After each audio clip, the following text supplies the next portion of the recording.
of knowledge from people, some unique people are going to read to be able to solve societal problems.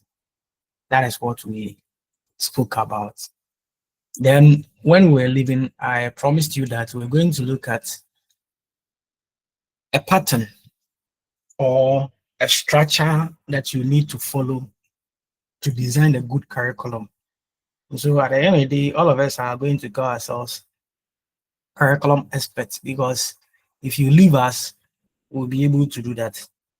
So we have a couple of, we have a number of scholars who have, from the beginning of curriculum studies, have managed to come up with some model. And I remember talking about the fact that if you go to the, let's say if you go to the Mason, or let's say, yes, if you go to the Mason for him to get you a mode, or for him to get you a block or something of that nature, they will have a mode that, of course, they will have to lay or pour some mortar and concrete. Then after that, they will mold for you.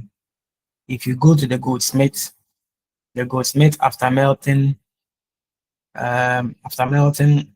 his gold, will pour that gold into a container that he aims to creating that thing for you, that ornament for you, or that design for you. Again, if you misplace your key right now and you go to, let's say, those who cast keys, key cutters, for them to, they'll be able to help you by taking your key, or taking the very engine you want to mold the key. You want to get the key to be able to open. They'll be able to do that for you. That is why in some communities they will tell you, don't put your key there. Because then someone can just take the key and press it on a stone, on a soap, or anything that can give the shape. Now the person takes it, go and give it to the key cutter or caster. The person creates it for you, and by the time you come, things are messed in your absence. So that is what we are talking about. And so if you want to design a curriculum, there are these patterns, there are these frames that you just go and follow the same thing. And so it makes curriculum development to be very easy. It makes it become very easy. And so we have Tyler. Tyler was the first person who came up with a model or a framework that scholars are supposed to follow or imitate his to be able to design that. And so he, in 1949, propounded that, and it has been a system. Other scholars, as we progress, you see that they will come and be saying an upgraded form of whatever they met being created by or being proposed by Ralph Tyler. And so for him, he asked 4 major questions. And these major 4 questions will later on create the steps, the stages of how to create a curriculum. And so the first question he asked was, what purpose should the school seek to attain? You see, when we're defining curriculum, we're talking about the curriculum under the auspices of school, all the programs, all the experiences, all the content, all the activities under the school. And we saw school. So it means the school has a role to play. So what purpose should the school seek to attain? And this purpose is basically talking about the objective. What do you want to achieve? What is the rationale? So we go back to the philosophies, then the rationale for teaching RME and any other subject you come across. And so, under that, there are two questions. What are the objectives we hope to achieve from teaching? Then, what qualities of mind and what knowledge our pupils are expected to acquire? You see, so before you set up to go, you have these things in mind. That what objectives do we want to achieve in the first place as we are employing teachers to go to our various classrooms to go and teach? What purpose do we want them to go and be able to achieve? And it falls in line with educational purpose. What objectives do we want to achieve? What qualities do we expect our learners to demonstrate after they have learned the program? And so, if you are saying that you have learned something, let us see in the way you go about things. Let us see how you carry yourself around. There should be a positive change in behavior. Don't go there and say that, oh, for me, I am doing it just like I used to do it. Then you have friends in the house who have not had the opportunity to come to school just like you have right now, and they are doing something, you see that to be wrong, and you continue to support them. Oh, I am supporting you because you are my friends. No, and it wouldn't be of any benefit. So let us see that positive change in behavior after learning or after going through the program. If you're able to do that, then what becomes your daily sticking to books and other things? Let us see that you are different from someone who has not had the opportunity to sit in a classroom. And so the qualities are very important. Let us see these qualities in the way you talk. Let us see the way you carry yourself around. Let us see that kind of modest lifestyle that is worth impacting in learners. So we want to see that.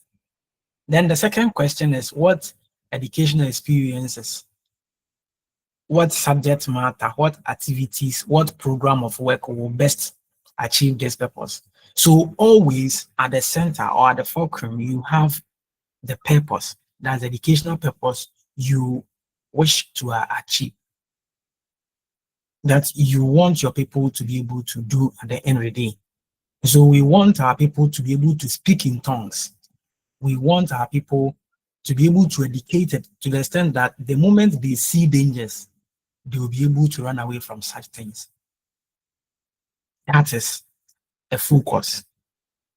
That is what you want to achieve. Now you're asking what education experiences, and the experiences here are basically talking about the activities, the way you engage your learners, how you are going to conduct or how you're going to ensure that kind of a learning environment where people will feel so comfortable and will feel at ease to learn. And again, in there, we have the subject matter. So what is the subject matter? The subject matter is relating to the topics, the concepts, the issues, the body of knowledge you want to impact in learners, what they will learn to be able to achieve the purpose you have in mind at the first point. Then what activities do you want to take them to, let's say, the shrine, or you want to take them to the mosque so that they can get the experience? So I remember we, in our level 300 some years back, we were taken to Apam. There is a new Messiah there. Do you know that there is a new Messiah in Ghana? There is a new Messiah. So we're taking and all of these things are part of the activities. We learn about new religious movements that have emanated in Ghana. And it happens to be one of the new religious movements. And it is called Asumdien Tontonsom. Asuma Foyao. Okay. So for him, he has an amalgamation of Christianity and Islam. We have to go there to go and learn whatever we're doing. So the activities are very important. And if the lecturer had in mind what he wanted to achieve, I'm sure he'll be able to have achieved that. It would have made the lesson so practical. it would have made the lesson so real or relating to real life scenarios for us to be able to appreciate whatever we were learning. So that's that. Then there is a third question: how can these learning experiences be effectively organized so as to constitute a practical guide to action? Okay, so most of the time we only theorize, we only conceptualize issues. It's like, oh, when you do that, this will happen. Now, how are you putting it into practice? How are you demonstrating it? How are you making an open use of the things you have done? And so these are the learning experiences we are just talking about. So what should be the situation when you are teaching or when you want to teach that? What are the methods? What are the strategies? What are the generic skills that people are supposed to be engaging so that they'll be able to learn these? They are all very important. Then how can we determine whether the desirable objectives we set in mind or we had in mind from the onset, that's point one, has been achieved or not? How do we determine that?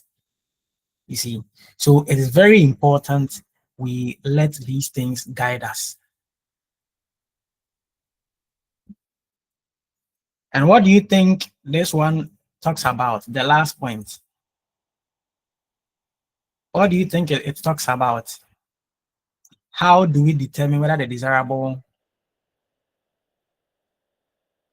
purpose or objectives is being attained? What is Tyler? What do you think Tyler is referring to here?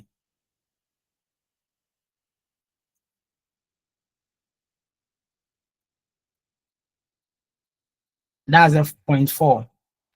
How do we, okay, so how can we determine whether the desirable purpose is being attained or is being achieved? In academia, if you are trying to answer this question, or if you are pondering over this question, then what are you talking about? What are you thinking about?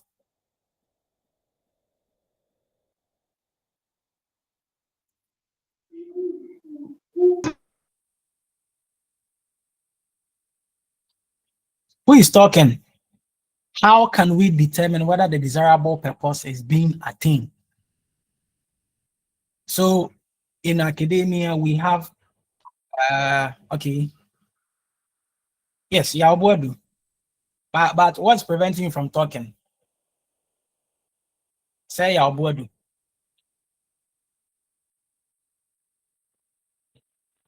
So a teacher asks you a question in class and you just write the question down. Meanwhile, he has asked you speak or talk and you just write it down. Is that the right way?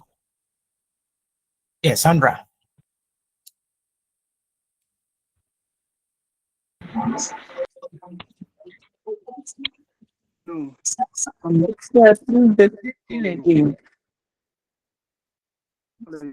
The question again. So I'm asking, how can we determine whether the desirable purpose is being attained? What is the question about?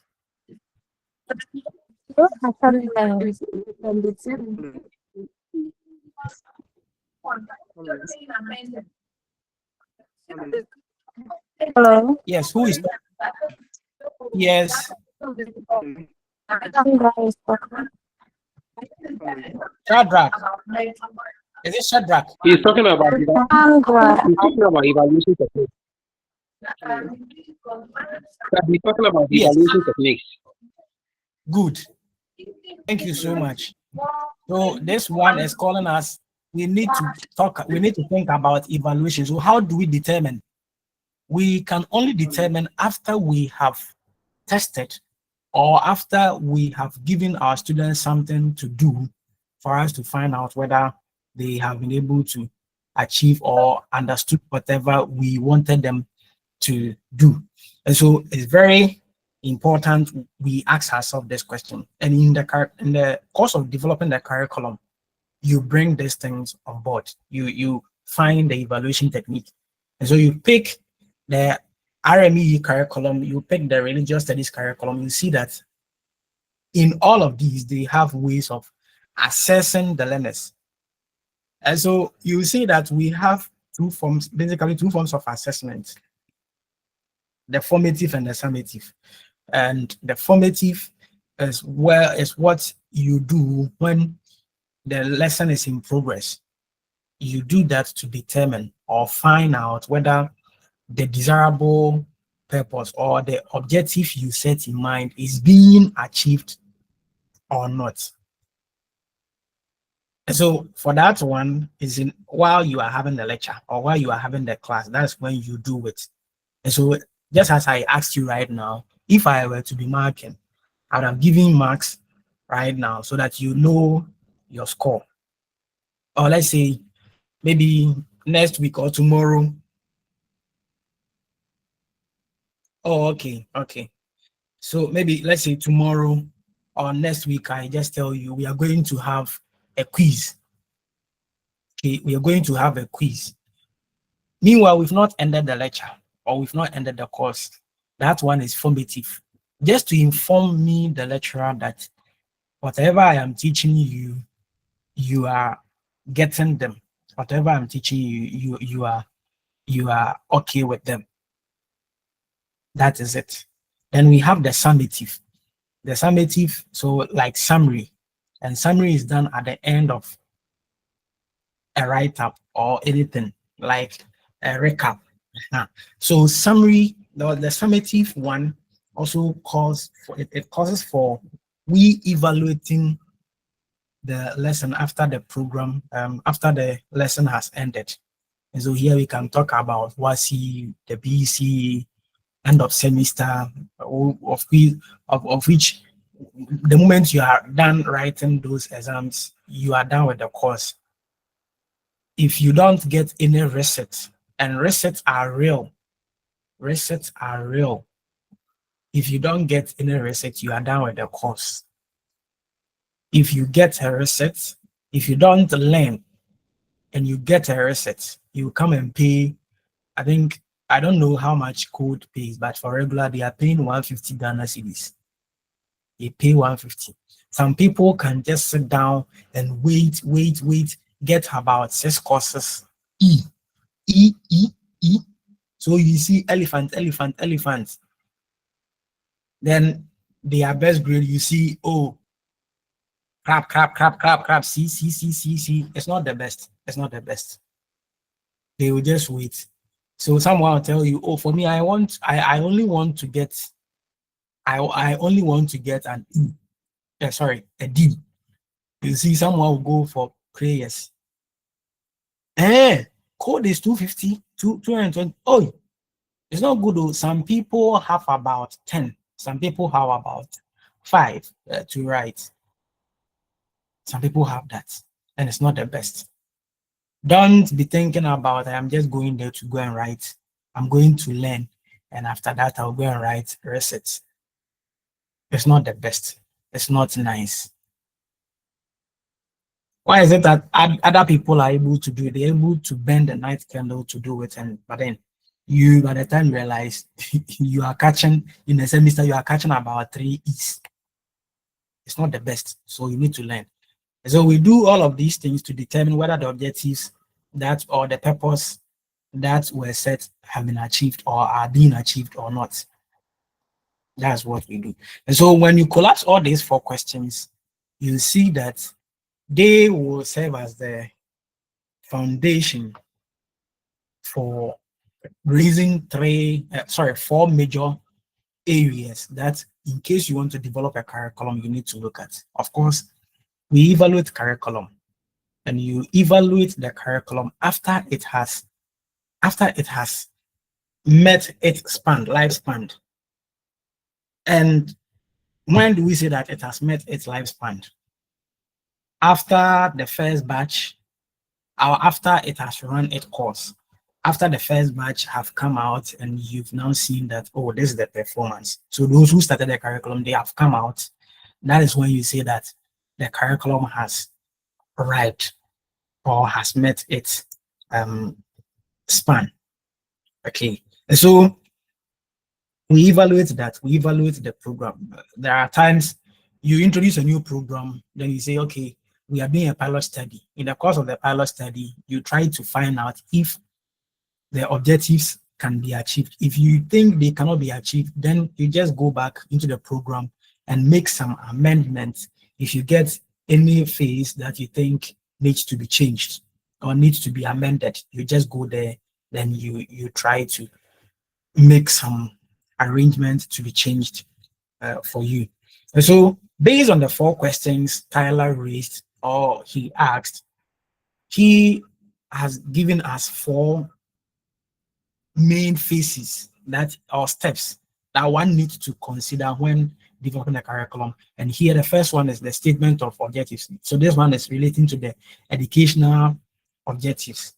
The educational purpose. You see it. Then we come to selection of the learning experience. This is where we were talking about the activities, the subject matter. So how do we organize them? And how do we implement? How do we ensure that the people are learning whatever or using whatever strategy we had in mind? Then evaluation. This is where we tend to make a constructive criticism of, we make a judgment. So evaluation is about judgment. This is where we judge the wealth of the program. Okay, we make our judgment. Oh, this person is good, that person is not good. This person can go to class 4, this person can stay in class 3.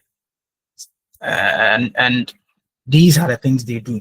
And so when you have a critical look of Tyler's model, you see that it is linear. By linear, we mean it is straight. It is straight. It is starting from you stating your objectives and ending at you evaluating your objectives to determine whether the objectives have been achieved or not. Then, when you look at the 4 questions and the steps, you see that there are 4 main elements, and the 4 main elements, someone will say they are also variables. The 4 main elements that come together for you to be able to use Tyler's model to develop a good curriculum. And these elements are objectives, learning experiences, or selection of learning experiences. Then we come to organization of the learning experiences, and the last one, evaluation. Again, we see that objective is selected through philosophy and psychological screening, and we shall see that. So it is Tyler. He was the first person who told us where we can get objectives or how objectives end up getting selected after they have been screened. You see, when we were having COVID-19, in fact, I have been saying that one day we are going to tell our history. And guess what? Those generations to be born say, hey, you guys, you wait, you don't know anything, you haven't seen anything yet. In fact, in the year 2020, by that time you were not born, there was a disease. The disease, in fact, we should say that it just started in a place called Wuhan in China. And come and see, people were coughing and they were dying. And we're told, so in Ghana, if you say we're told, it will mean that you yourself, you weren't part, you weren't there. Meanwhile, you experienced it too. So in 3rd March, on 3rd March 2020, it happened that we were in the country when all of a sudden we heard that 2 people had contracted the disease. Hey, it wasn't easy. Oh, the following day, they declared that all schools should be closed down. Oh, and they said people shouldn't be going out. At a point in time, every Sunday, you see that the president will be coming around and be telling us about these, what the current situation had been. And in fact, it wasn't easy. People were dying. You could pass here, someone would die there. Hey, people were dying. And in fact, that was the first time people were asked to wear nose masks. So you see us sharing these things, telling people about some of these things. And when it happened that way, they don't have anything to do than just to accept whatever we are telling them. That was the first time we saw people wearing nose masks. That was the first time you could see husband and wife not sleeping on the same bed. Hey, you could see someone and the person will give you both because the person is greeting you. There was no handshake. Hey, it's not easy. We have survived. And you'll be giving that one as motivational message. Okay. So all of these things they are part of the way the ways we are going to teach people. And the objective is stated first before selecting.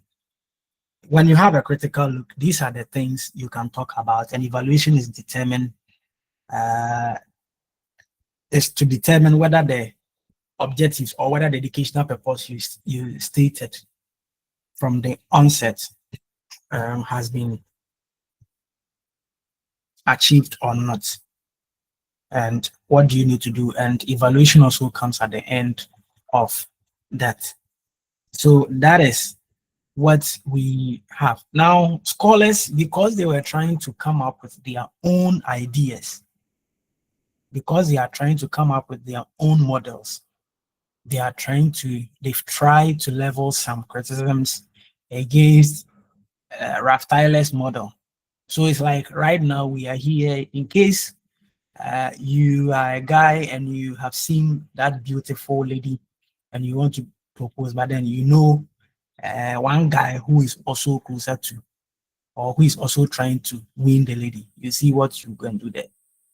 So you are just going to spoil the ladies. If a guy comes to you and is trying to spoil someone to you, just to win your heart, all you do is the question for the boss.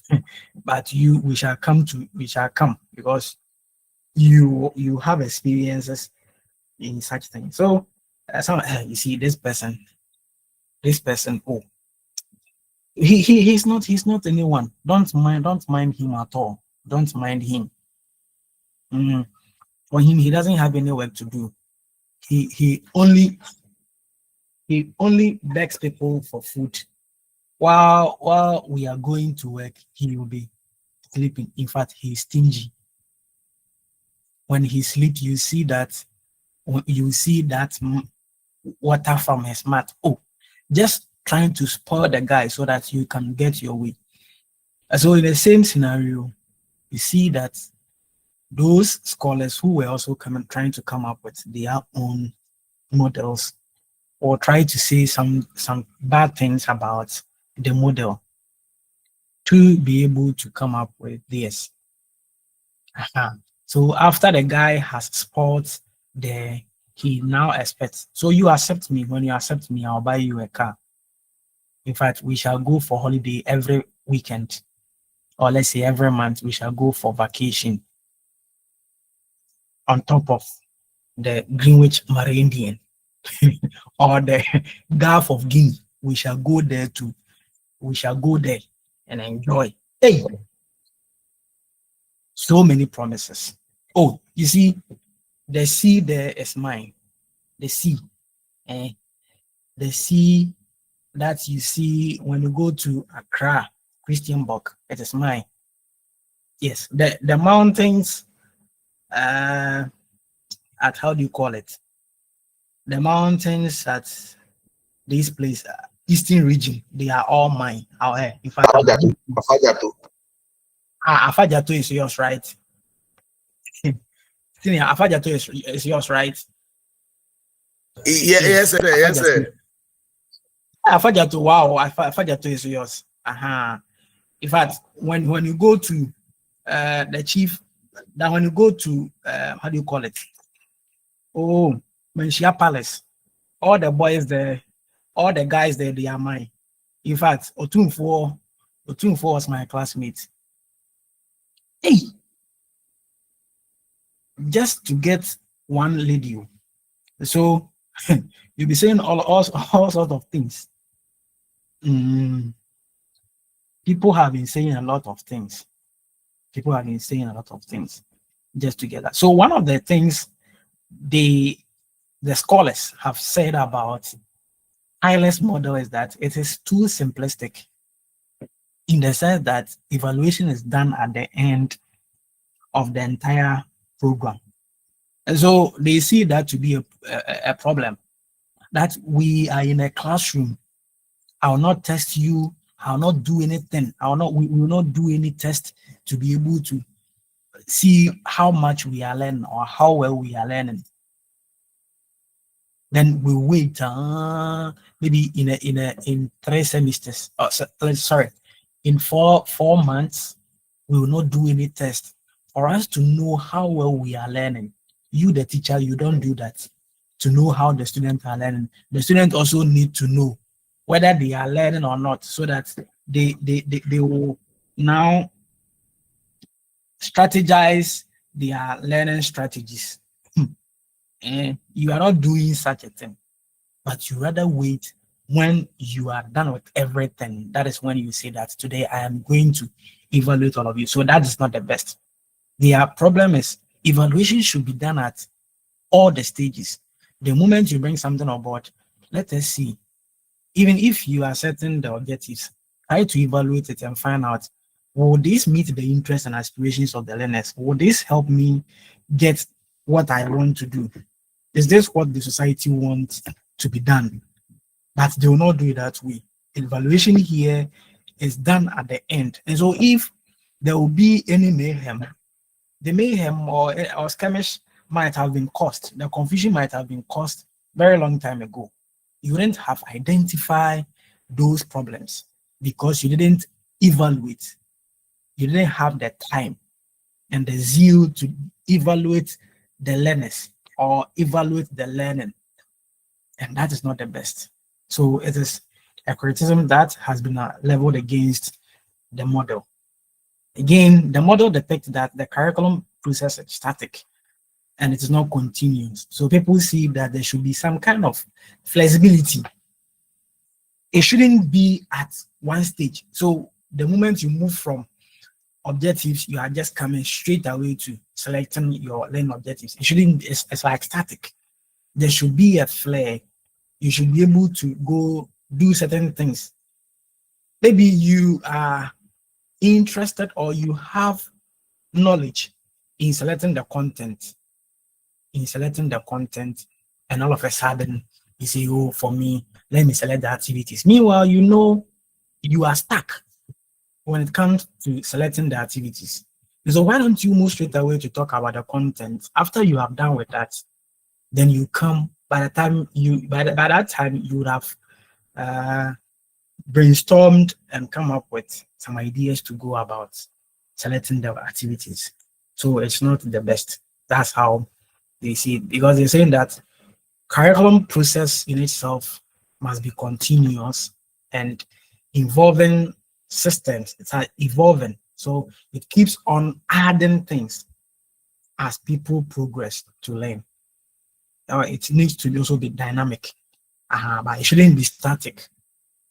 When it is static, we will not be able to meet what we call the tempest of the season. That is, if you look at what is happening to us these days, we need a curriculum to talk about that. We want people to learn about how to do proper galamsey. But if it is so static and it is still using the 1990s content, for now we are living in AI, artificial intelligence. And so if you are using that curriculum, which was calling for manual and calling for other things, no. You will not help, you will not progress. You will be barbaric. You will always be incurring unnecessary debts. for the government. So we need to stick. We need to get things as we keep on evolving. We keep on adding and doing new things. These days, we are going for about 5 years to come. We are going to stop using this diesel and fuel, let's say fuel cars, be it petrol or diesel. We're going to stop using them. We're going to use what we call the EVs or EVs, electronic vehicles. We're going to use them. And when you go to China, that is what they are using. And so there will be a time we say that, hey, all these things, they are not of any benefit. And you have to follow the tempest of the season, what is happening, to be able to come up with that. So the curriculum is not good. And Tyler's model does not show adequately the interaction or the interrelatedness of the stages. They don't relate. They are on their own because it's on a straight line. You don't see any arrow leading to this place, no. But you see, as we progress, you see other models which are going to show us the interrelatedness or the connection between the variables. Then the last one is saying that evaluation comes only at the end of the stages, and that is not the best. Evaluation should be able to take place at all the stages so that we'll be able to change things smoothly. Now we come to Wheeler's model. There is this song, Jesus, take the wheel, take it from my hands, because I cannot do it on my own, or I cannot drive on my own. Now, so hey, so Jesus, take the wheel. Who is talking? So wheel here means so in our parlance we see it to be like something like steer, something cyclical. A wheel. When you go to the hospital, and you go with a patient who can't walk, they mostly leave you with a wheelchair. They will be pushing the person along. When you give birth to, and your children, your child is about walking, you also give that thing, and they will be helping you with your movement. So we have the wheel.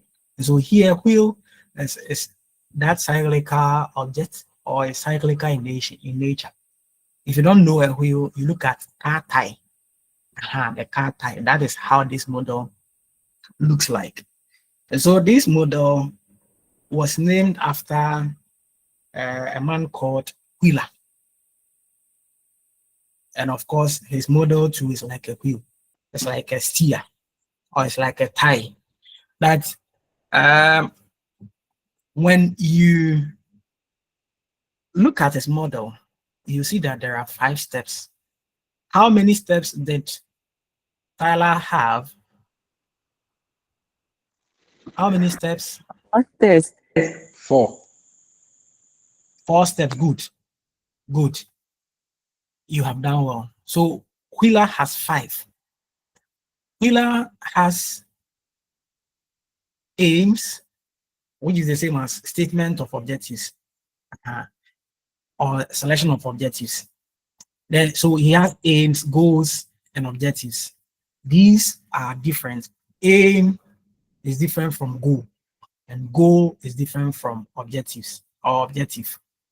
We shall see that as we progress. Then there is also selection of learning experiences. So the learning experiences are there. You see, they are there. Then the content, selection of the content. So here, Wheeler introduces content, but for Tyler, we didn't see any content there. But don't forget the step 2.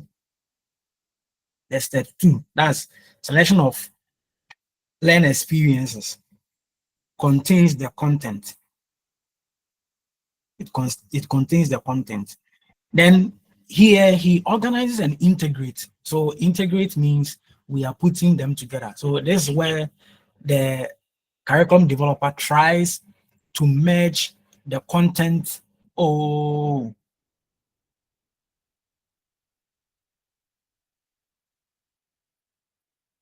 Please position yourself well.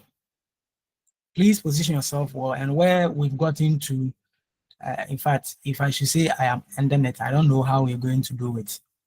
So please position yourself well to get a good internet connection.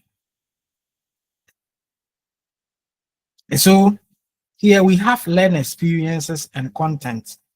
And we know what the learn experiences are. We know what the content are. So how then do we integrate them? You see, you cannot select a content and now choose a different or unrelated learning experience. And so as you are planning that as a teacher, you need to find a way to fine tune the two, the learning experiences and the content. They synchronize, they work together, or they go hand in hand. They are parallel. You don't push them somewhere.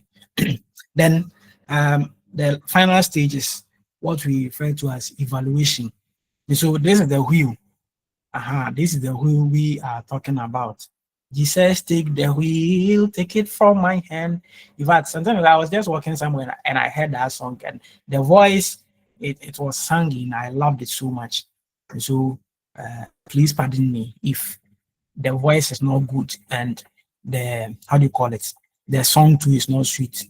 Don't mind me, just to help us understand it. So we start from, how do you call it, the aims, the goals and the objectives. Then there is an arrow leading to selection of the learning experiences. There is an arrow. So it means after you are done selecting your goals or your educational purpose, you move straight away to get the activities that you will learn. You will be teaching, or the learners will learn. Then you select the content you'll be using, you will be teaching. Then the stage 4, you move straight away to talk about you integrating them, merging them together, ensure that the content relates with the learn experiences. They synchronize, that's the word. They work hand in hand, or they collaborate with each other. Then there is evaluation. So you see, funny enough, evaluation doesn't end there. The moment you evaluate and you see that you didn't achieve your objective, what do? You move straight away to set that data, the data you have gathered or have obtained at the evaluation stage. You now use it to now come up with maybe stating different objective or revising the existing objective, and you follow the same process. And so it doesn't end there.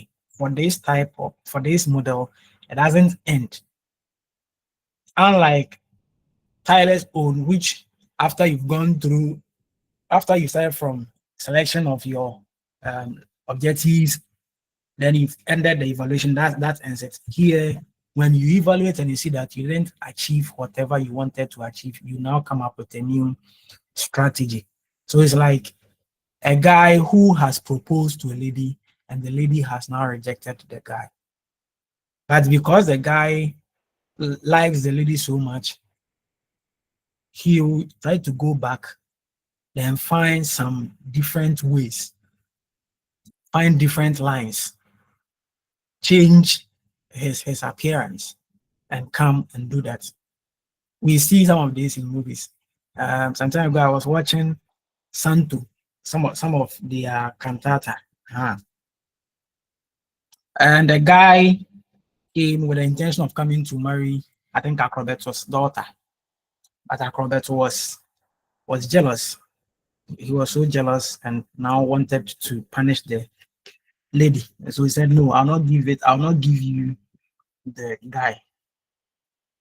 The guy had to just go metamorphosed, gather something different, and come to deceive the man. When he came, he said, "Okay, I'll now give it," because the guy was very poor and he was even having a sore on his leg. And so they said, let us give you let us now give our daughter to the guy because he's very poor, and that they didn't want the best for the lady. And so the guy now went and changed So it tells us that he has changed his ways of doing things. He came well furnished, rich. He has millions. He could be a six-figure earner. But then, because he was rejected, he said, let me go and change my strategy. He went and he changed his strategy and he came and he succeeded. Now he went back. I think even on the stage, then he changed, and we saw that he has been able to now deceive the man. That's Akrobeto. And so that is it. When you state the evaluation and you see that when you test the evaluation using the evaluation and you see that the objectives have not been achieved, the best thing you can do is to set a new objective or new goals or new aims. Then you move straight to talk about the. So you move straight away to talk about the other stages you can talk about or you can see under the model. So there's an explanation. The explanation is here. So we want to talk about differences between tireless model and wheelless model. Who is giving us one of the differences? How different is tireless model from wheelless model?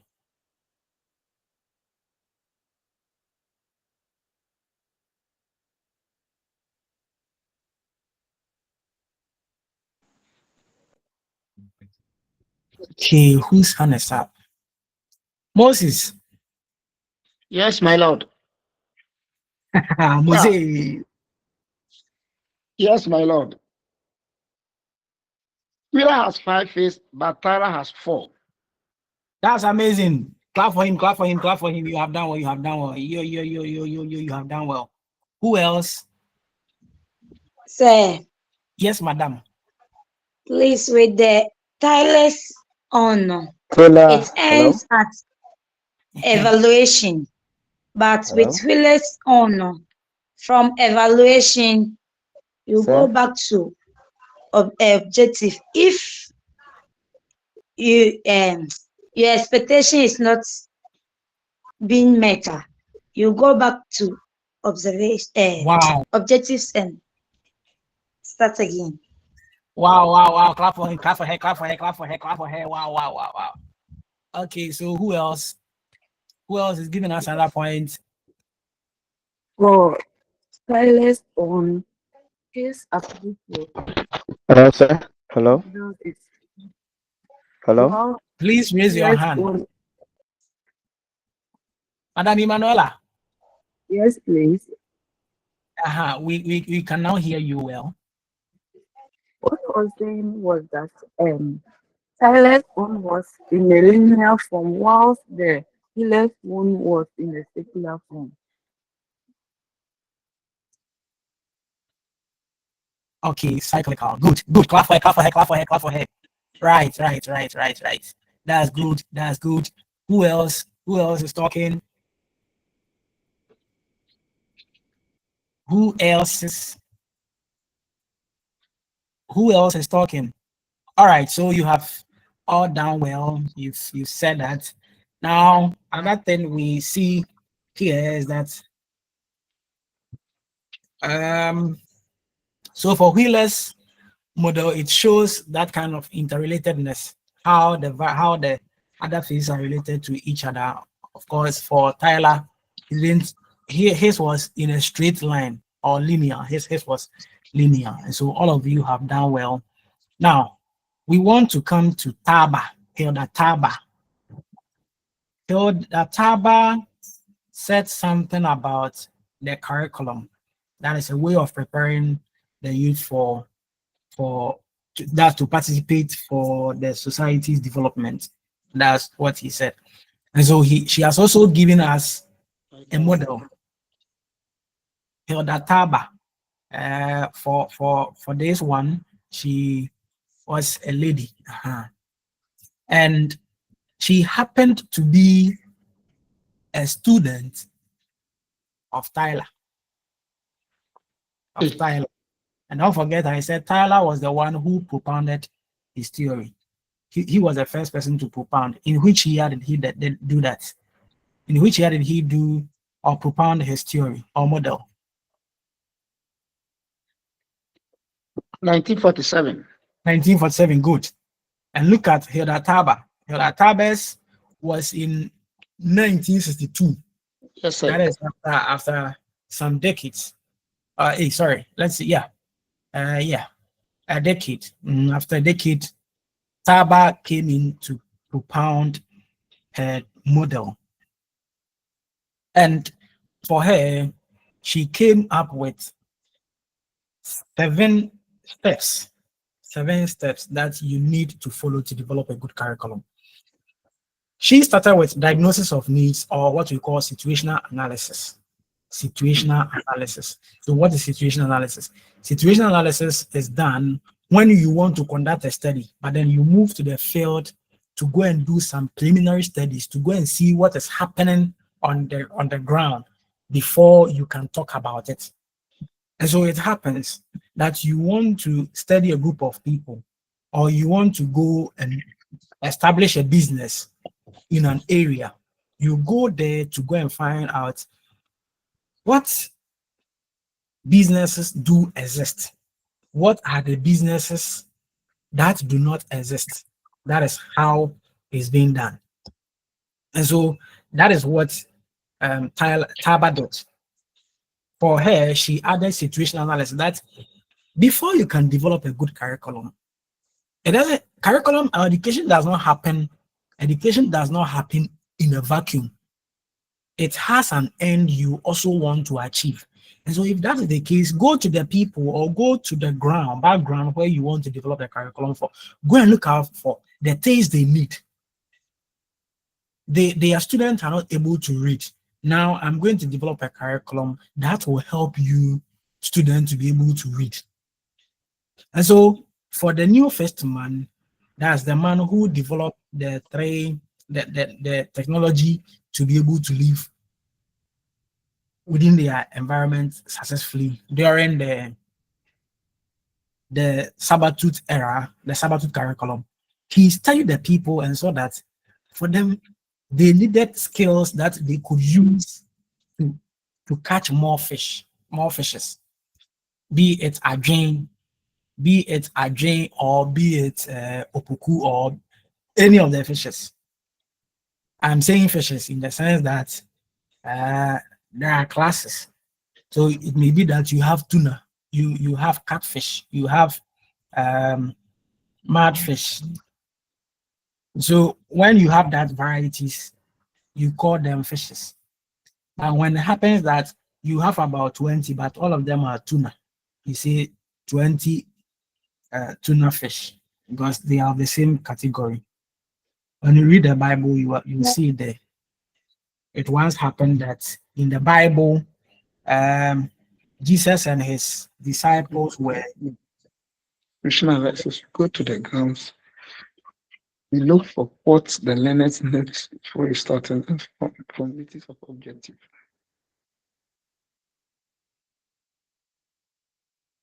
Is it related here? Or you are lecturing different group of people?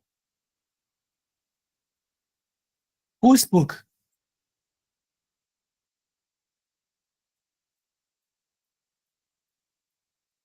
Okay.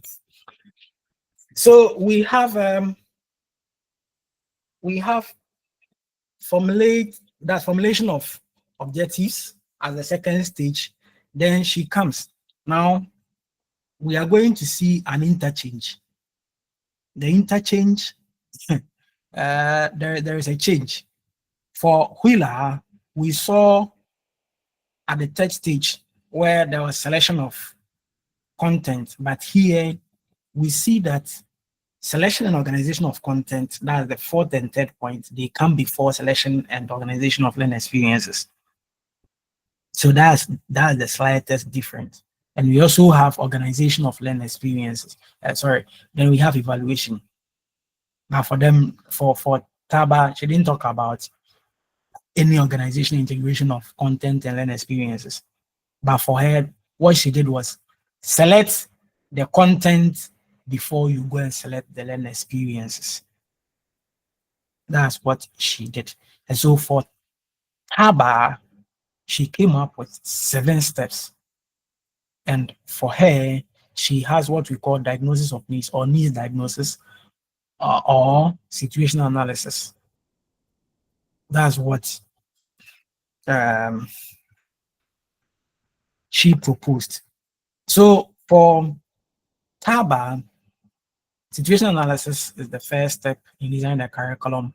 And this is where we try to do that preliminary studies to be able to identify the needs and aspiration as well as interest and the attitudes of the various community or people we are trying to conduct the study for. And we told that effective curriculum design must be based on a thorough assessment of the needs and the purpose and the resources that are available in a given community so that you will design what will be needed. You don't just come and tell us that you want to design something for us and that thing is of no value to us. Those who design the curriculum, you ask yourself, have they where did they get most of the information from? How did they know that we need some of these things? So it will be like whatever you are constructing is of no essence because it doesn't reflect or represent the needs and the views of the people. So go to the people. And one thing I saw during the one person before the 2024 election, okay, the NDC government, the NDC party led by His Excellency John Dramani Mahama. He was moving around, going to places, asking them what they needed. And so if you were watching TV by that time, or if you were following the news, you could see that he was permeating every area. That's what he was doing. And so he went to the grassroots for the grassroots to tell him or to tell them what they needed to hear. That's it. Someone should also tell me the MPP what they also did. We are not doing politics. So how they are situation analysis strategy.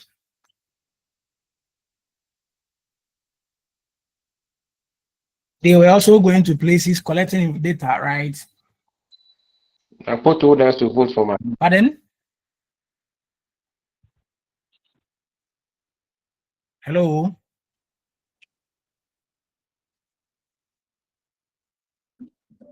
Yes. Who's Emanuela? Yeah, I think they did that situational analysis. But as for them, they predicted for the people. Oh, okay. They predicted for The people. Oh, okay. Oh, okay. So that is a good example. That's a good example of situation analysis where because you are developing for us, you now come to us and find out from us what do we need, and you come up with a good program. So there's also, of course, Tyler was the first person who came up with the steps, or with the model to develop a curriculum. And so all of them are going to be compared to his. Now we see that for Taba is having 7 steps, whereas Thailand has how do you call it? 4 steps. Then we see this one to be very for Taba, we see it to be very comprehensive, whereas Tyler's own was too simplistic. It was too simple for someone to develop, because maybe that time I'm sure he would have later on changed his perception. then we see that Tyler told us where objectives are coming from. So he said objectives are now accepted and they are good when they are subjected through screening, through philosophy and psychology. That's what he said. Then for Taba also spoke about situation analysis, whereas Tyler didn't talk about anything. He only spoke about objectives, how to state your objectives, whereas Taba's model dealt with diagnostic of needs or diagnosis of needs. Yes, so that is the difference. When you look at Taba's model, we told it is linear. That one too is linear and not cyclical. Evaluation is at the last phase of it. Then there is no interdependence among the various. So that one too has received some criticisms. Now we come to the last. In fact, there are so many models out there, but then we have stick to this. But one thing I like, one of the models I like so much has to do with Walker-Decker. Walker-Decker's, that's Decker's model. Decker's model. That is where most of the time we have conflict when curriculum developers go sit to develop their curriculum. What happened there? So we shall talk about that in a jiffy. So we have care, and for care's model, it resembles that of Wheeler's model, but just that this one is not cyclical.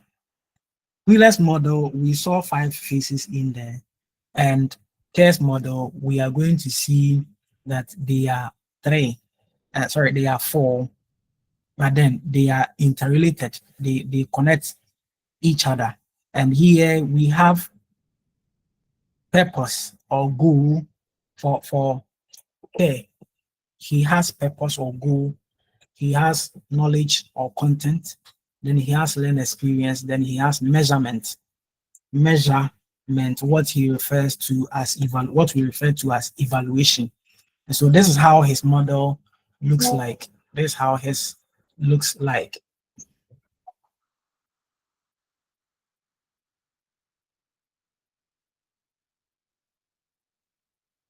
Yes, so this is how Kerr's model look like.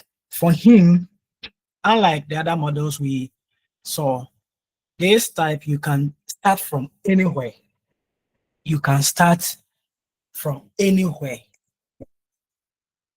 You can select your learning experiences before you go and state your purpose. Before you, let's say you come and select your measurement or evaluation, then you now come get your knowledge, that the content you want to, or then you can get the content you want to teach. After teaching, you just try to evaluate, maybe just select your evaluation technique or strategy that you can just get information from the learners. Then you come and select your purpose or learn objectives. Then after that, you get your activities to be able to develop the curriculum. So cares, for him, we have the explanation here, and do well to read on them. Do well to read on them. I think I have spoken about all of them, but I want us to do something. Yes, so when you have a critical look of the model, you see that the stages showing the model are not linear, but they are interactive. Let's go back a bit and see it. So you see they relate to each other.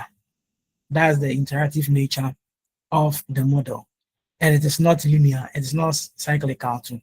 The double arrow shows that curriculum development can start at any point in the cycle and also proceeding in the direction. Then evaluation is done on the objectives as well as other parts So we see it that for even you can still evaluate the objectives you had in mind or you stated. Then the four elements are interrelated. They are interrelated directly and indirectly. Then objectives are derived from learned experiences from the school and other things. So we see all of these things, and objectives are divided into three. So we see the psycho, motor, the cognitive, and the affective domain. They are all there. Then we told Tana and Tana have come to criticize the model.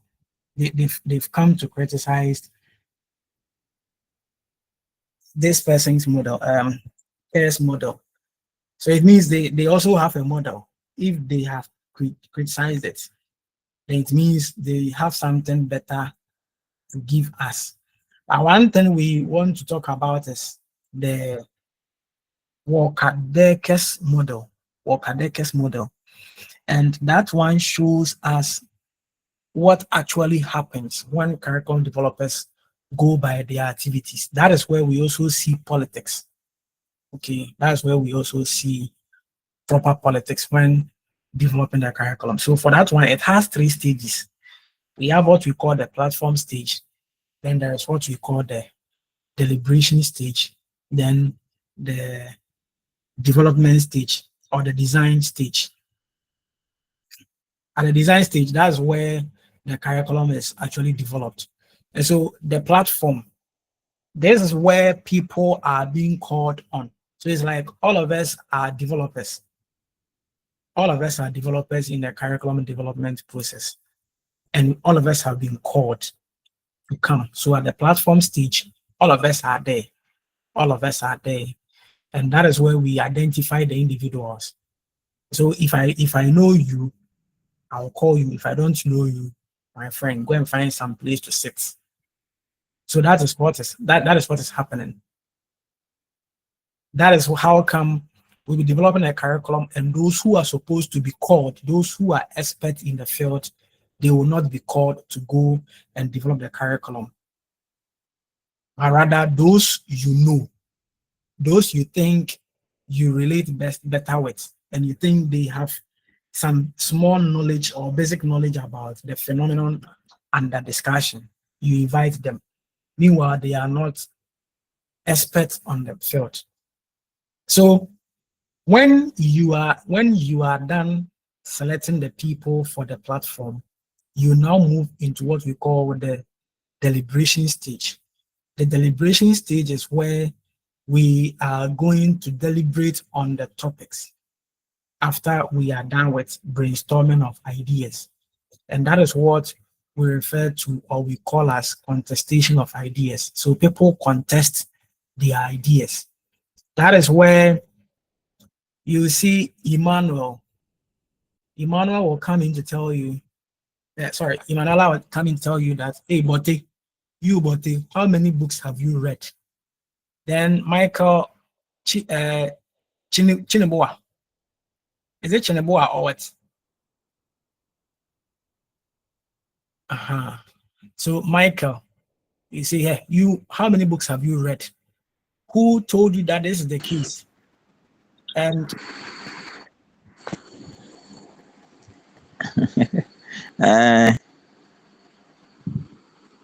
Michael Chinabua. Okay, Michael Chineboa. So Chinabua. that, okay, all right. Thank you so much for showing me how to pronounce your name. Then say, hey, you Dodu, how many books have you read? How many panels have you sat on? How many curriculum have you helped develop in the country? When did you even complete school? When did you complete the school for you to come and tell me that we should attach speaking in tongues to let's say developing the RME curriculum or religious studies curriculum? So there is always contestation of ideas in there. Oh, okay. Madam Erica, exit and rejoin. It's not easy. It's not easy, but I hope the video will be available for you to use. For you to use.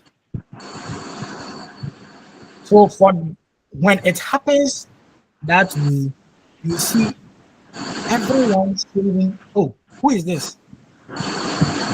Please mute yourself if you're not talking.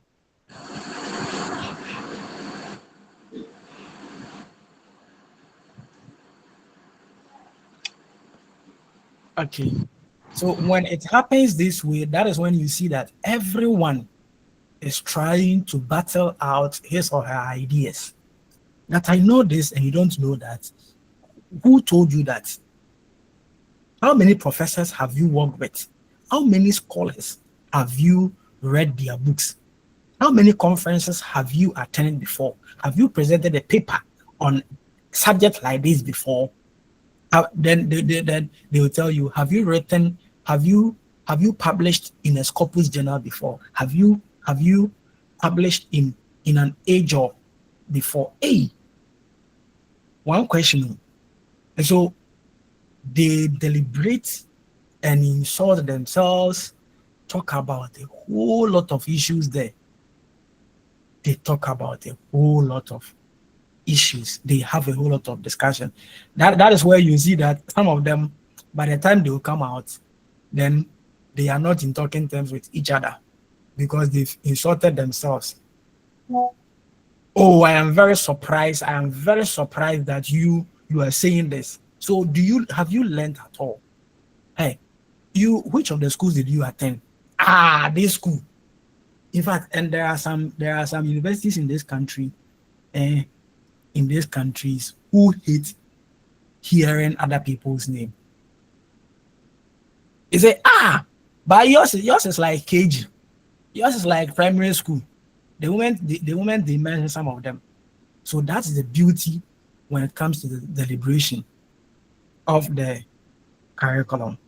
So you have brought an issue on board. He said, this person is from this community. They do not pay their tax. They do not pay their tax. Should we allow them to do it? Should we allow them to be part of the school system, or should they? This is where people are going to bring different philosophies and different ideas, and this is where they are going to be quoting paragraphs that they have learned. They are going to show you that they have learned. And there is nothing you can do about it. They are right. They are right in their own sense. And so that's what happens at the deliberation. Yeah, sir. Yes, sir. Sir, thank you. Okay, I want to ask a simple question. If you are, for example, in exams, if you are given the chance to, explain curriculum, can we go further by bringing out the different types? That is the Broadway, narrow, and as the other proponents are trying to put across the midway, as we are studying the different models in the curriculum, Yes. Because are we supposed to do that, or we should go straight forward? Straightforward, like no. So like, it depends on, please. So it's very good you are here. It depends on the demand of the question. One thing I have seen is some students decide to set their own questions. Okay. Don't go there and be setting your own questions. So, hey, so because you learned about Tyler, and Tyler didn't come. Maybe you have been asked to write about Wheeler. Then you are going to you don't do it that way. There is no one someone will ask you to define a curriculum. then it means the person is trying to seek your downfall. Okay, but try to know them. Try to know who said this, who said that. It is possible your multiple choice, you can get some from them. You can get someone who said something like that. Then you just the person. Okay, thank you, say. Yes, but aside that, we have this model, we have this plan, this framework everyone is supposed to look at to develop a good curriculum. Okay. Yes. So now that we are done looking at the other models, the models, I want to find out from you. Probably we discuss that and end the lecture here and see maybe next week we can next week of course will be the final week, right? Okay. So let me ask you this question. Content, if you are asked to rate content and pedagogy, how will you rate that?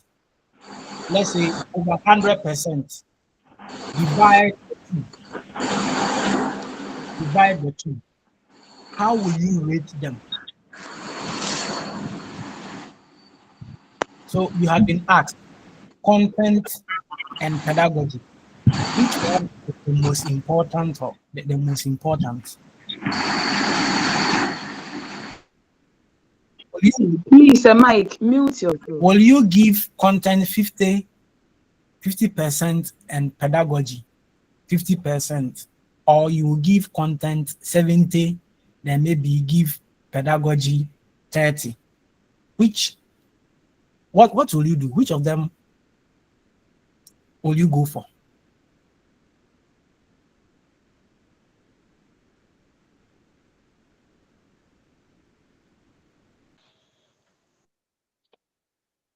So the question on board, we are 100, we are giving 100.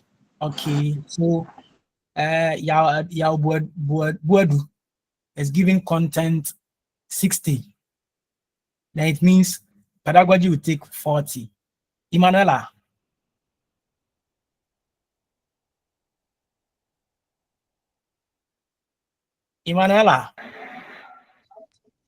Okay, please, for me, I will give content 40 and pedagogy 60. Wow. We are seeing different ideas here. Okay, who else? In fact, I'll come to all of you so that you tell me. Content and pedagogy, how will you share 100 on them?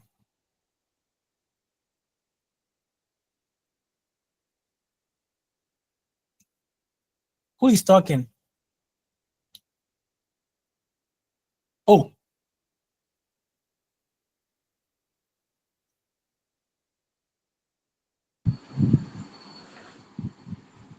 Okay, content 30, then pedagogy 70. All right. Moses. Yes, sir. Yes. Content 30, pedagogy 60. Content 40, pedagogy 60. Hey, I'm seeing things here. So questions again, sir. I didn't know the questions were. Yes. So you are right. I'm saying that on 100%, okay, 100%. Okay. How will you share the 100% on content and pedagogy? Okay. Content will be 60 and then pedagogy will be 40. Okay. Content 60, pedagogy 40. All right. Moses. Okay, Moses, you are the one talking. Last two. Pedagogy 70, pedagogy 70 content. Isaac, Sir, content 50, pedagogy 50. Wow, 50. Yes, sir. Oh, that's amazing. All right. So why did you rate them that way? 50-50. Erica, hey, why did you rate them 50-70? So the justification, yes, Emanuela. Emanuela, you Okay. 40% because and when we talk about content, it's the knowledge. If you have the knowledge and you don't have the method in which we are going to use that. please talk to your phone. Please talk to your phone. Talk to the phone. Hello. Hello. Yes, madam. I give content 40% and pedagogy 50%. This is because when we talk about content, content is the knowledge that we are supposed to teach. If we have the idea or the knowledge already, without the pedagogy, the content is nothing. Uh, Without the pedagogy, the but how. but how will you also teach the how of the content? No, for the content to be perfect, there should be a pedagogy. Okay. Okay. So the content Of can which do of which without the pedagogies themselves have their content. no. I'm not saying that. We have the knowledge. So how Okay. are we going to teach this? Okay. So the how is more important than we having the knowledge. We have it. How are we going to implement it? Wow. I see. Okay. Emmanuel, thank you so much. So we have the how already. The how is yes. Sir, can I add my vote?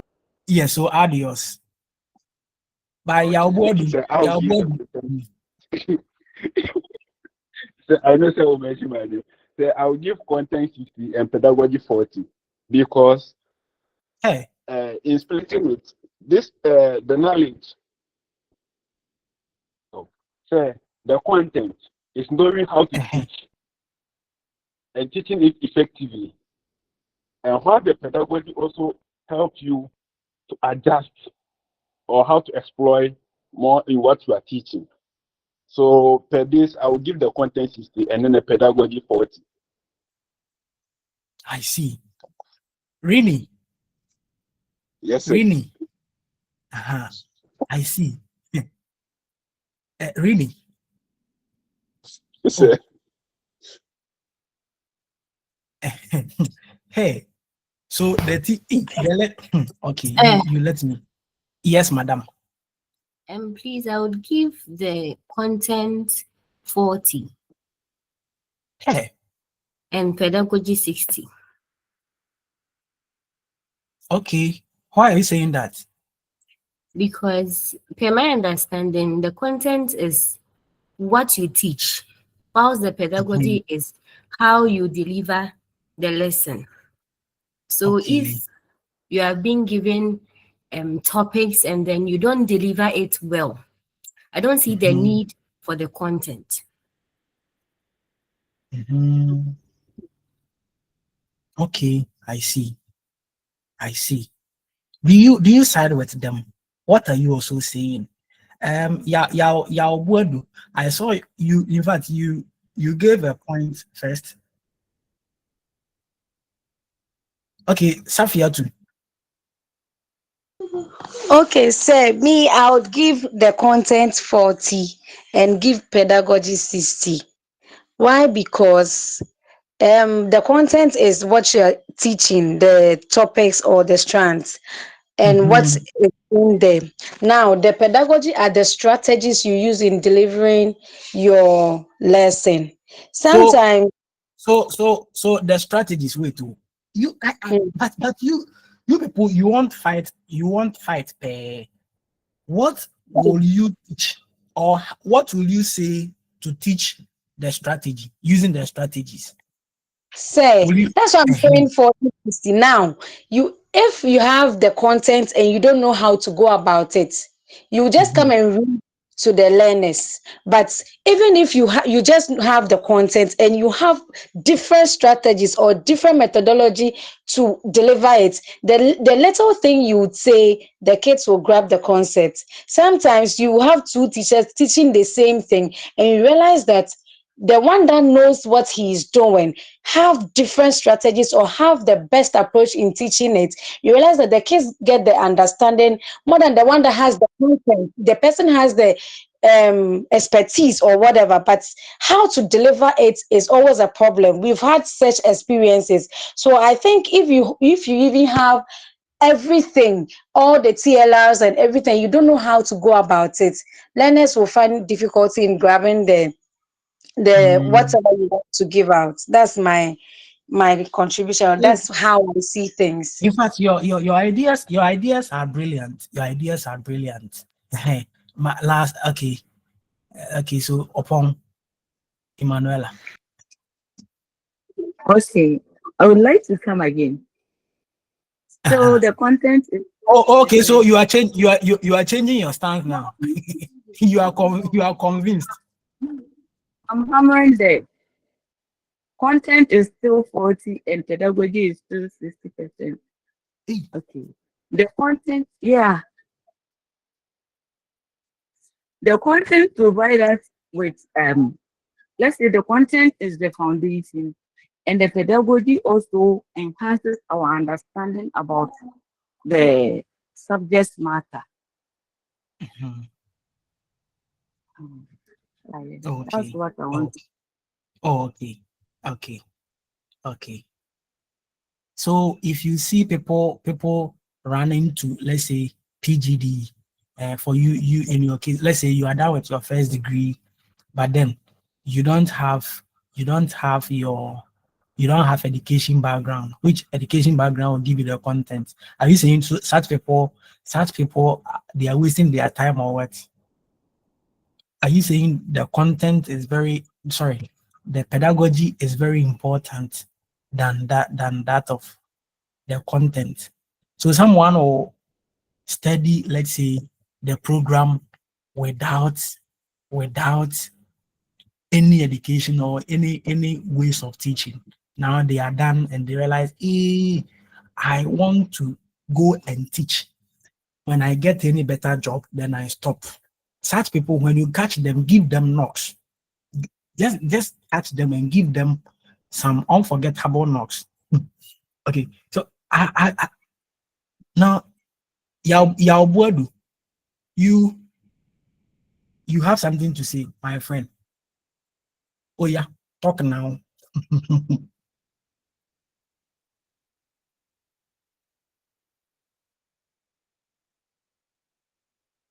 Yaobuadu, is it that you are with your Augustina?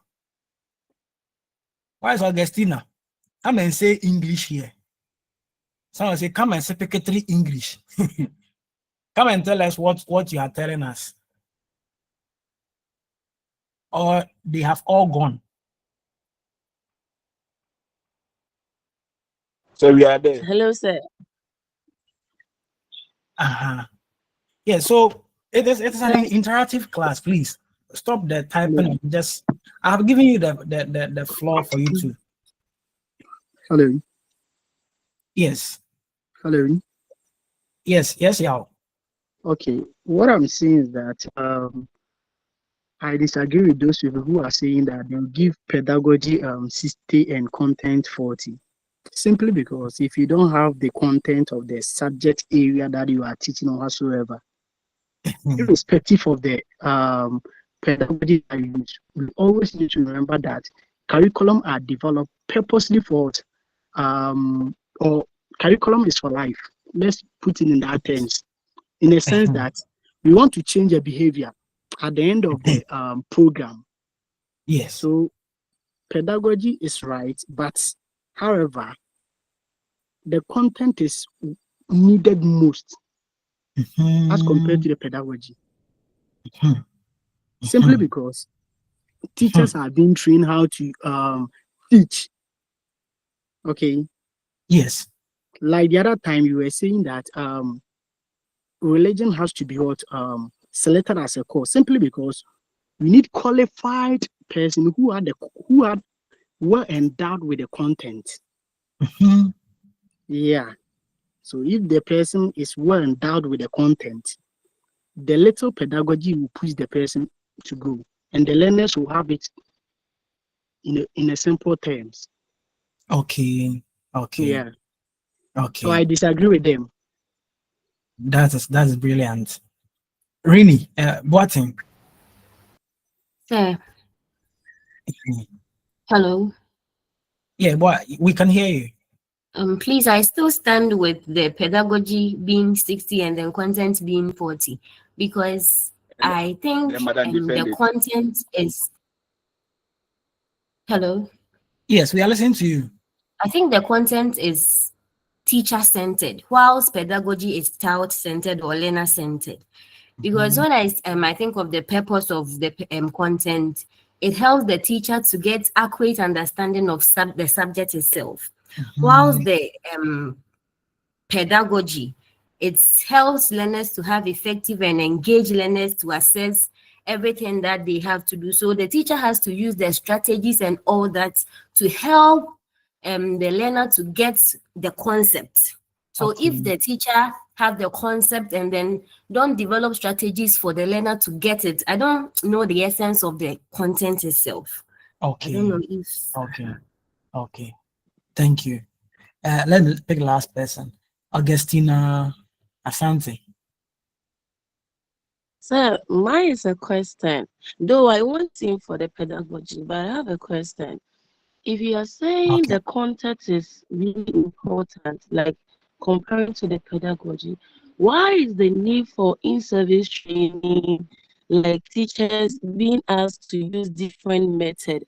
If really the content is important, then anybody can wake up one day and be teaching. So why is the need for in-service training? Hey. I say, y'all what? That's my question. Hello. Yes. Yeah. Yes. Madam was saying something about in-service training and that sort. Yes. Fine, we do in-service training sometimes for upcoming teachers or the new recruit teachers and the old one as well. But typical example, if you're a mathematics teacher and you are not well endowed with maths, how can you go and deliver mathematics to the students? It will be impossible. So having the content first before the pedagogy comes in. So I'll always stand by the point that content first. Yeah.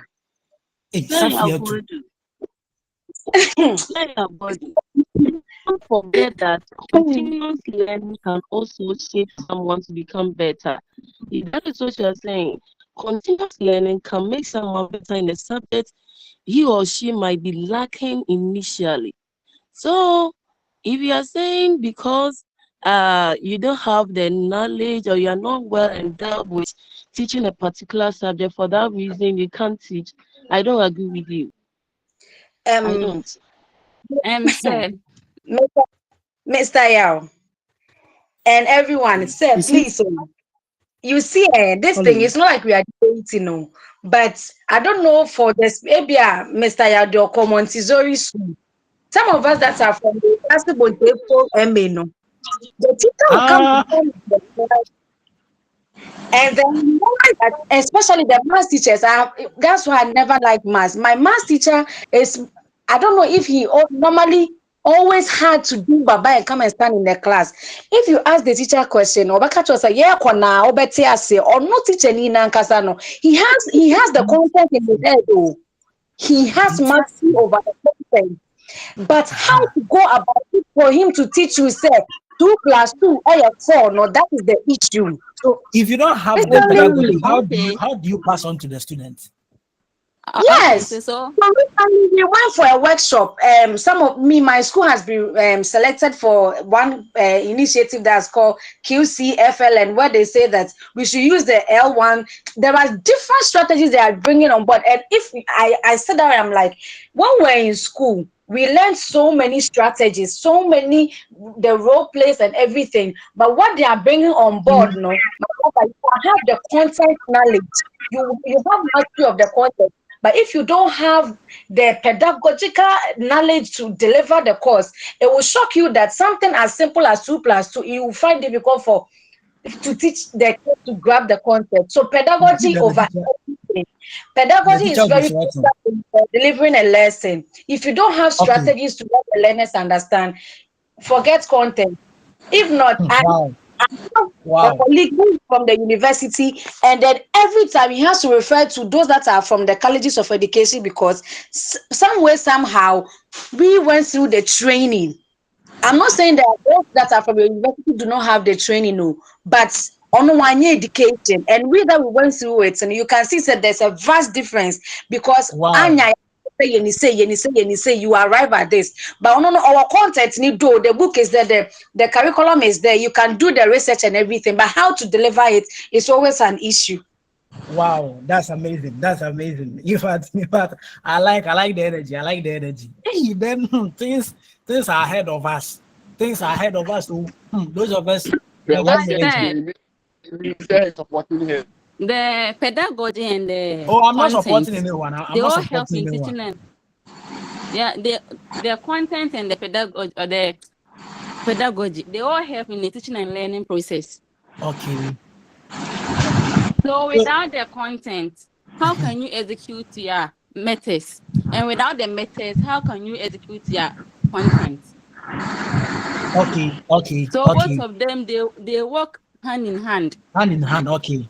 Yes. Yeah, So you can't only use the pedagogy to go and stand there without the content, without knowing anything about what you're going to teach. Uh-huh. Then you say you are going to brainstorm. You are going to Yes. brainstorm. So what are you going to brainstorm on? Okay, so Sir Michael. Sir, Uh-huh. I think everybody is right. I concur with everyone Everyone, yeah. because one leads to another in the sense that as a teacher, before you teach a person, a learner, for a better understanding, you have to start from somewhere and end at somewhere. I heard somebody was saying, why do we go for workshops and those things? It helps our teaching skills. That will help our learners to understand the content that they are supposed to get better. So one leads to another. If you start with the pedagogical skills, it will help the learners to get the content. So for me, I think one leads to another. And so if you are rating it, how will you rate it? How will you rate the two? Let's say 50-50. Okay, so you have also brought your yes. So for him, he doesn't want to favor anyone. All right, so all of you are right, and I like the way you have debated the issue. Some of you prioritizing the content over the pedagogy. In fact, some time ago, I was here. I have been at university almost 11 years now, and we were done. We were done with. I think we were done with our first degree, trying to start our national service. Then one of my best friends said, "Oh, I've gotten an opportunity to work in one of the bosses. The person has a role. Now the person has asked me to go to code, to go and pick some, to go and do some education related courses, so that I can be posted." It's like the person had interest in teaching, but the person didn't get the chance to come and do that. So the long and short, please, Michael, kindly mute yourself for me. Okay. Thank you. So all that you've said is good. You go for workshops to go and learn about how to teach. Some of you will also go for some training where they will be emphasizing the content. What I can tell you is that it depends on where you find yourself or the kind of program you are chasing. You see, within the pedagogy itself, we have content in there. We have content in there. And so if you want to learn how to become a teacher, of course, it's very important for you to do that. That's why even when you go to the teacher training colleges, they have people who teach content alone, and they have people who teach pedagogies alone, and they are on the same scale. You see that they exert the same pressure when it comes to teaching these things. So it depends on where you find yourself. There are people who are into PGD. For them, they've finished their first degree and they think they need some level of some background of education, and so they will just come and sit under that. And so for them, when they come, they already have the content somewhere. So where you find yourself will determine the rate you will give to both sides, whether you prioritize the content much or you prioritize the pedagogy. But it's very good you decide. Maybe you want to strike a balance. I want to read this one, or maybe I want to concentrate on one aspect. Or let's say maybe in your first degree you had a content more of you were, let's say you were pure religion student. You didn't have any element of pedagogy. So you see that we have lecturers who at the end of the day are being asked to go and learn how to teach because they only majored in religion. They didn't measure how to teach religion. And so when it comes to content, when it comes to the nitty-gritties of it, they are able to speak to that. But when it comes to teaching, how to deliver whatever they have learned, you see that they are finding it very difficult. That's where you see them standing in front of the entire class and they'll be sweating. They'll be sweating. It's like some of them want the earth to just open so that they could just be swallowed by the earth. Some of them will be sweating. In fact, content is very important. If you don't know what you are teaching, and if you don't know how you are teaching it, you will be fumbling. So you need to strike a balance. But the issue is where you find yourself, or let's say the specialization will determine where you need to do, where you need to put much interest. So for us, those of us in education, we have been given the chance to go and pick the content and also come and pick pedagogy. But then if you are done and you think you are lacking the content, you want to go, then you have to buy EMET, go and do your content and get more knowledge. Probably because you know how to teach. Of course, at the end of the day, you are going to teach the content. But if you don't know if you don't know the know-how, you will be fumbling. That is why we need to be very careful. But all of you are right. All of you are right. It depends on where you find yourself. Right. So thank you all so much for the nice activity we have done. At least you are all learning and you are all destined to do great in the upcoming program. Right. So we are left with how to select. Anyone going to talk? We will next week be talking about how to select our learning objectives, how to select the learning experiences, and how to select the content that we are talking about today. And how do we even how do we even evaluate? And I think we'll be done with that. And so thank you all so much for coming. Thank you all so much for coming. I really appreciate it. Yes, sir.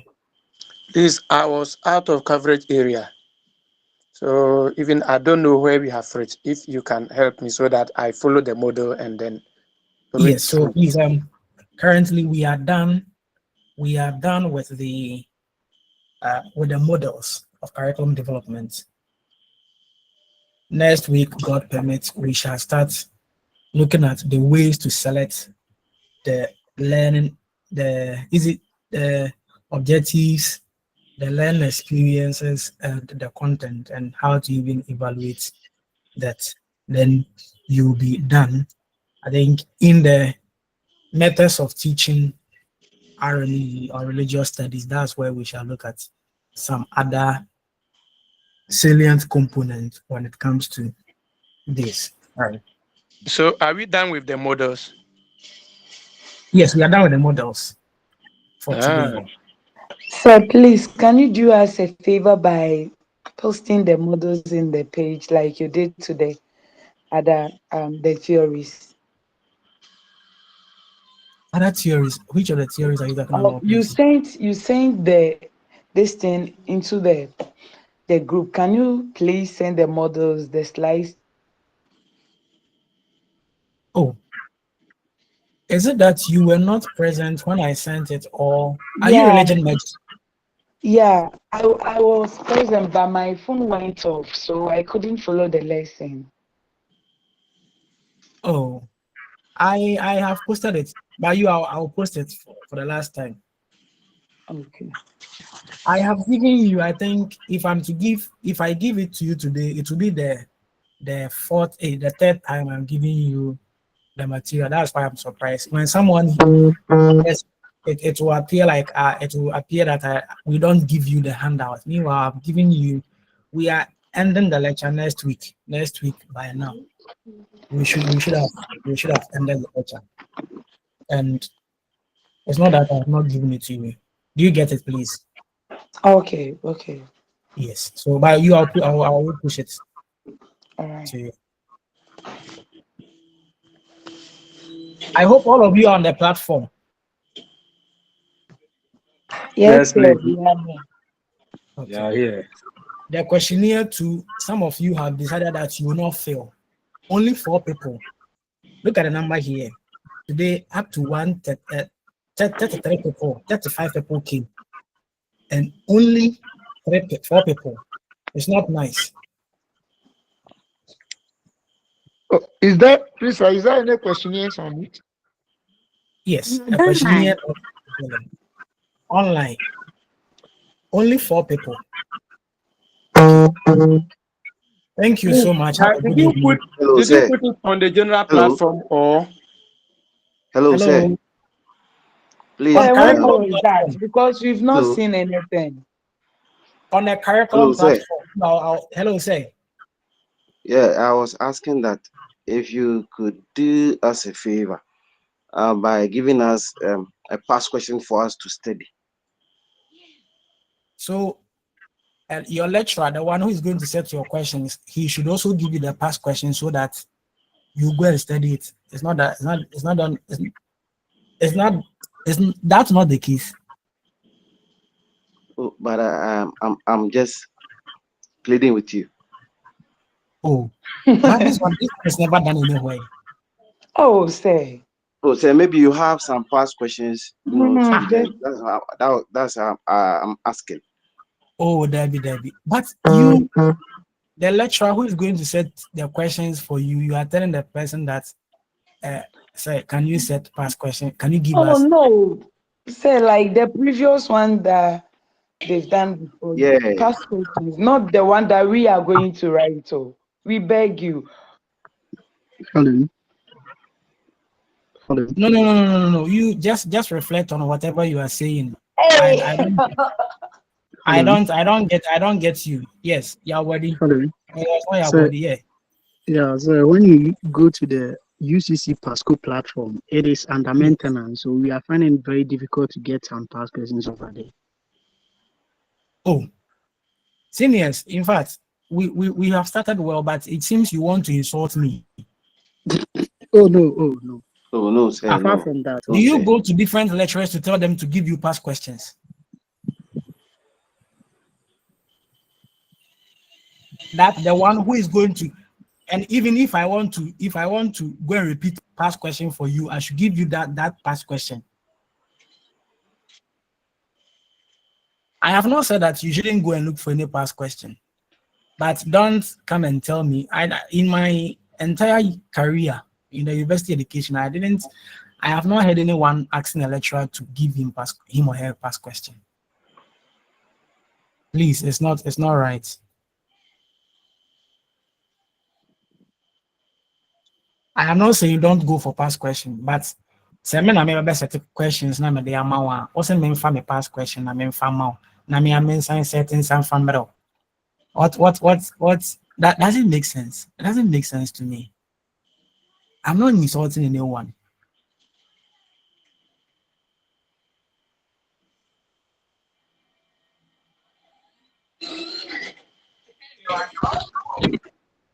Sorry, I'm very sorry.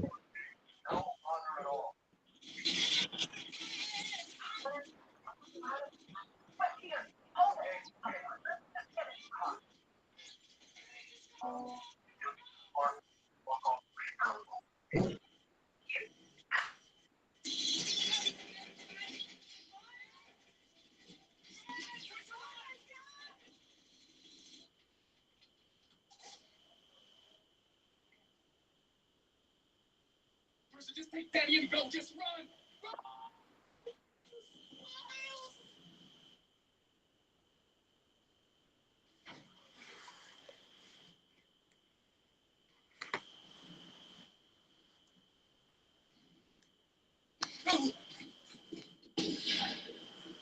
Abusuafo am sɛ class no yɛapɔn wɔ doctor oni so biom ti no am sɛ kwa na wɔsi ɛkɔda. But one thing I metimi aka ne sɛ I remember say I think the beginning of the course and somebody raised that concern and oka say it's not right for you to ask the lecturer that is teaching you for past questions. Because a bit maba says our lecturer no sa past questions now obisa no. Ebi emu an obetime yi questions ni bi aba enti say or the past questions in now I had to say one mouth apo said this is what I'm bringing. Say ekobasi yoko tron so her nature no because say cry on my questions no in going forward na ye pouch mama yen and simple past questions dey who here yenya wo baby but I would beg say my be lecturer in question no for past questions say na be ya enquire to say we are like disrespecting and I say visa. Why, Madam I say. Thank you very much. I think some of these things should be written down in our various groups so that they will know how to handle the lectures for us. Because if you meet them one-on-one, they are different. Until when we meet them like this and they are talking to us, we shouldn't take them like our quick course. Yeah, it is very bad to ask a lecturer about a past question. So please, my lady, just jot them down in our various groups so that we all be guided by it. Thank you very much. Please, what questionnaire was he talking about? We are posted on the if you go to the curriculum studies platform, he has posted a link there that if you open the link, there are some questions to answer. It's on it cuts across it's morality issues, religious issues, and it's the survey been or yet. So the platform by now I see it twice. So if you click on it, then you answer the Today he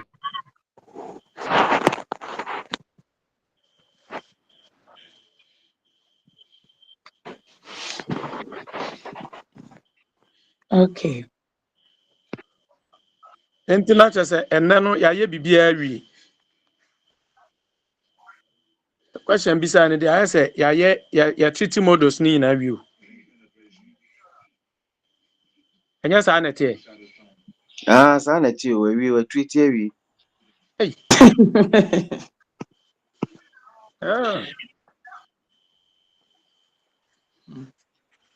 Me wɔ baabi o yɛ sɛ kura me nim baabi a mode si yɛ kura me wɔ makɔtwe wei no model no me wɔ hard copy no. Me timi hu kura baabi kura ɔde yɛ asi. Odyssey, dear me, the last Odyssey, a chaos model. On Odyssey.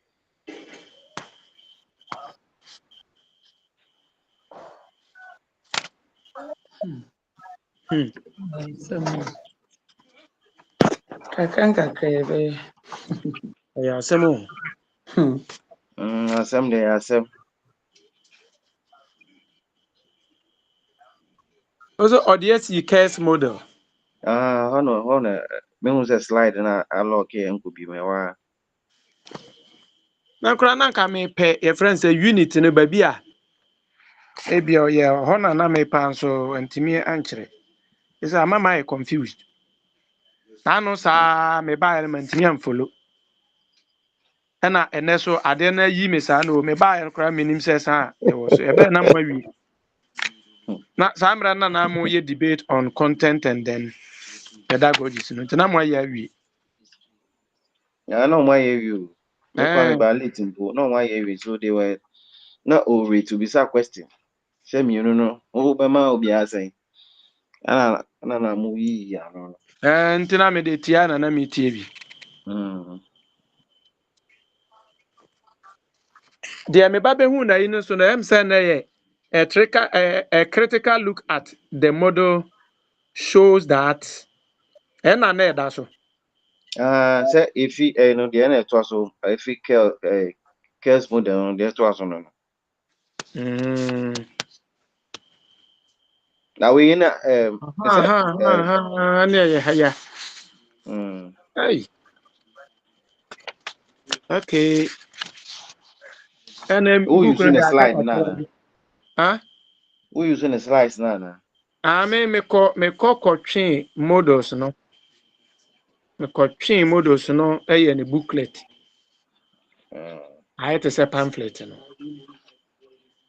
Nti sɛ nyɛ no na ɛboa me kakrakra de amasa. Nka ɛfrɛ no sɛ menhu deɛ mɛyɛ koraa. Ɛna ɛkɔba sa agye sɛ wotena sɛ redi mu a mekɔtweɛ wokɔtwe so a ne boɔ den.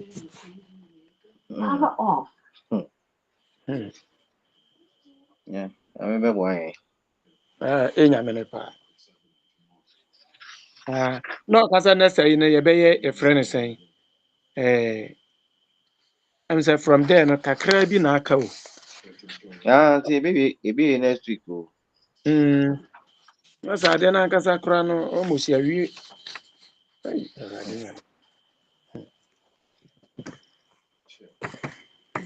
Adeɛ no ankasa wei no ɔmo hyɛ wei na sɛm sɛ yɛn na yɛyɛ third batch. Yeah.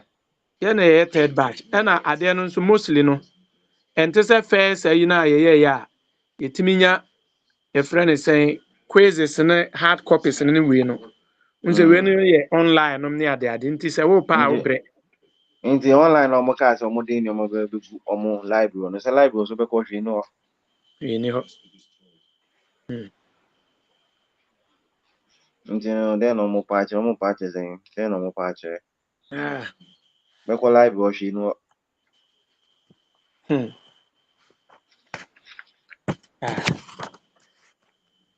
Nyame bɛyɛ. Nyankopɔn ma wo nneɛma a ɔno na ɛbɛkyerɛ wo kotoku a wode bɛgu mu. wode bɛgu